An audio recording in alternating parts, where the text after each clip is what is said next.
দেখবেন বাংলাদেশে আমাদের ক্রিকেটাররা যখন অন্য কোনো দেশের সাথে খেলে, অনেক সময় এমন হয় বল বাকি একটা, রান দরকার 6টা। বল বাকি কয়টা? পটুয়াখালী বোঝে নাই বোধহয়। বল বাকি কয়টা, রান দরকার। আপনি দেখবেন ক্যামেরাম্যান তখন গ্যালারিতে খালি দেখায় দর্শকদের যে কি অস্থিরতা। হিপ হপ স্টাইলের মেয়েটা, যে মেয়েটার ওড়না এতক্ষণ ছিল গলা, এতক্ষণ কই ছিল, ওই মেয়েটা দেখবেন ওড়নাটা টেনে মাথায় দিয়ে এরকম মুনাজাত করতেছে, আল্লাহ আল্লাহ, একটা ছক্কা, আল্লাহ আল্লাহ, আমার লাল সবুজের পতাকারে তুমি অপমানিত কইরো না আল্লাহ, ইন্ডিয়ার সাথে আমাদের খেলা, আল্লাহ আল্লাহ, একটা ছক্কা, একটা একটা। পুরো পুরো খেলা জুড়ে এই মেয়ের ওড়না ছিল গলায়, কিন্তু যখন এক বলে 6 রান দরকার, ওড়না চলে আসছে কোথায়?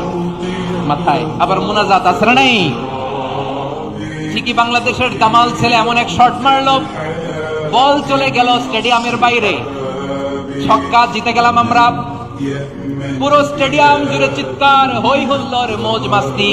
যেই মেয়েটা মাথার মধ্যে ওড়না দিয়ে এতক্ষণ সুবহানাল্লাহ সুবহানাল্লাহ বলে আল্লাহর কাছে দোয়া করেছে, ওই মেয়ে এখন আবার ওড়না ফেলে দিয়ে নাচা শুরু করে দিয়েছে।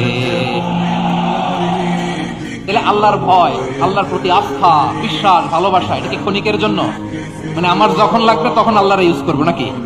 হ্যাঁ, বিপদে আপদে, সুখের সময় দুঃখের সময়, সচ্ছল অসচ্ছল অবস্থায় বিশ্বাসীরা ভরসা রাখে একজনের উপর। চিৎকার করে বলে পটুয়াখালী তিনি কে?